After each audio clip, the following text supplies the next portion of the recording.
வணக்கம் டிடி தமிழ் நேயர்களே. நாம் இன்னைக்கு ஸ்போர்ட்ஸ் இன்ஜுரி இன் ஸ்கூல் கோயிங் சில்ட்ரன் அப்படின்றத பார்க்க போகிறோம். விளையாட்டு, அதாவது பள்ளிக்கு போகின்ற குழந்தைகளுக்கு விளையாட்டு மூலமாக ஏற்படுகின்ற நோய்களையும் அதற்கு ஃபிசியோதெரப்பியின் மூலமாக எவ்வாறு தீர்வு காணலாம் அப்படின்றத பற்றியும் பேசுவோம். முன்னாடியே நம்ம சொல்லியிருந்தோம், குழந்தைகள் ஒரு நாளைக்கு 60 நிமிடங்கள் விளையாடணும் அப்படின்ட்டு. சரி, விளையாடுறாங்க, அந்த குழந்தைகள் ஃபுட்பால் விளையாடி முட்டியில் அடிப்படுது. இப்போ ஃபுட்பால் விளையாடுறாங்க அப்படின்னாக்கா அவங்க மோஸ்ட்லி அவங்களோட இடுப்பு, அந்த முட்டி, கணுக்கால், இது மூன்றையும் யூஸ் பண்ணுறாங்க. இதே ரன்னிங் ஓடுறாங்க, ட்ராக் அண்ட் ஈவெண்ட் ஃபீல்டு அப்படின்னு பார்த்தீங்கன்னாக்கா ரன்னிங் ஓடும்போது அவங்களுக்கு அதிகப்படியான உடல் வெயிட் அவங்களோட இடுப்பு முட்டியிலேருந்து அதிகமாக வரும். அதே மாதிரி கணுக்காலில் ஸ்ப்ரைன் அண்ட் அந்த மாதிரிலாம் ஆகிறதுக்கான நிறைய வாய்ப்புகள் உண்டு. ஸோ இந்த குழந்தைகளுக்கு நம்ம அதே மாதிரி கிரிக்கெட் விளையாடுறாங்க அப்படின்னாக்கா அந்த குழந்தை மோஸ்ட்லி பேட் பிடிச்சிட்டு கீழே குனிஞ்சிட்டே இருப்பாங்க. அவங்களுக்கு ஷோல்டர், முதுகு அந்த மாதிரி இடங்களில் வலியோ இல்லை அடிபடுவதற்கான வாய்ப்புகளும் ரொம்ப அதிகம்.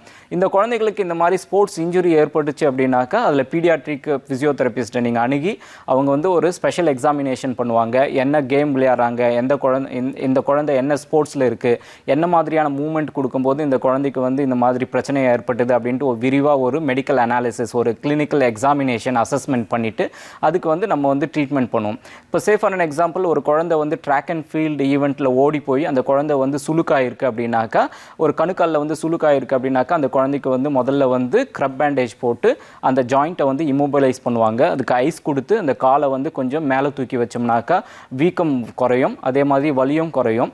அப்புறம் பார்த்தீங்கன்னாக்கா அந்த குழந்தைங்க ஸ்போர்ட்ஸை பொறுத்து இப்போ வாலிபால் இல்லை பேஸ்கெட் பால் விளையாடுறாங்க அப்படின்னாக்கா அதுக்காக சிறப்பாக அமைக்கப்பட்டிருக்கிற ஷூக்களை பயன்படுத்தணும். அதே மாதிரி பார்த்தீங்கன்னா கிரிக்கெட்லேயும் அந்த மாதிரி பார்த்தீங்கன்னா ஃப்ரிக்ஷன் இருக்கிற ஷூஸை பயன்படுத்தணும். இந்த விஷயங்கள்லாம் உங்களுக்கு ஃபிசியோதெரபிஸ்ட் உங்களுக்கு கைட் பண்ணுவார். அதை நீங்கள் கரெக்டாக நீங்கள் செயல்படுத்துனீங்க அப்படின்னாக்கா இந்த குழந்தைங்களுக்கு ஏற்படுகின்ற விளையாட்டின் மூலமாக ஏற்படுகின்ற இன்ஜுரிஸ் எனப்படுகின்ற இந்த உடல் உபாதைகளை நம்ம நிச்சயமாக குறைக்கலாம். அதே மாதிரி பார்த்தீங்கன்னாக்கா எல்லா விஷயத்துலையும் நம்ம ஸ்போர்ட்ஸ் ஃபிசியோதெரப்பி, அதாவது ஸ்போர்ட்ஸ் அப்படின்றதே பார்த்தீங்கன்னாக்கா உங்களுக்கு ஒரு நல்ல ஒரு மனமாற்றத்தை கொடுக்கக்கூடியது. உங்களுக்கு ஒரு எக்ஸ்ட்ரா கரிக்குலர் ஆக்டிவிட்டீஸ் அப்படின்னு பார்த்தீங்க அப்படின்னாக்கா இதன் மூலமாக குழந்தைங்களோட ஒருங்கிணைத்த ஆற்றல் ஒருங்கிணையும். அதே மாதிரி கான்சன்ட்ரேஷன் ரொம்ப அதிகமாகும்.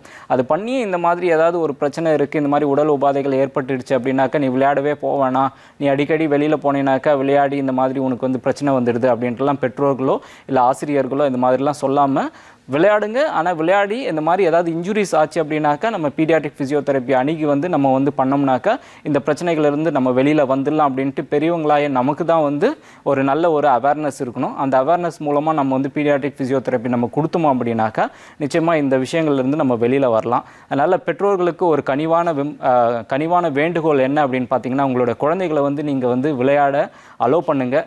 விளையாடி முடித்தாலும் அந்த குழந்தைங்களுக்கு ஏதாவது உடல் உபாதைகள் ஏற்பட்டதுனாக்கா அதற்காக நீங்கள் கவலைப்படாமல் பீடியாட்ரிக் ஃபிசியோதெரப்பியை அணுகி அந்த குழந்தைகளுக்கு சரியான ஒரு மருத்துவம் செய்வதனால் அந்த குழந்தைகளுக்கு ஏற்படுகின்ற உபாதைகளை நீங்கள் நிச்சயமாக வெற்றி கொள்ளலாம். ஆரோக்கியமான சமுதாயத்தையும் உருவாக்கலாம். ஸ்கூல் கோயிங் சில்ட்ரன்ஸ்க்கு ஏற்படுகின்ற ஸ்போர்ட்ஸ் இன்ஜுரியை பற்றி நம்ம பேசினோம். மற்றொரு நிகழ்ச்சியில் மற்ற நோய் குறித்து விரிவாக அலசுவோம். நன்றி, வணக்கம்.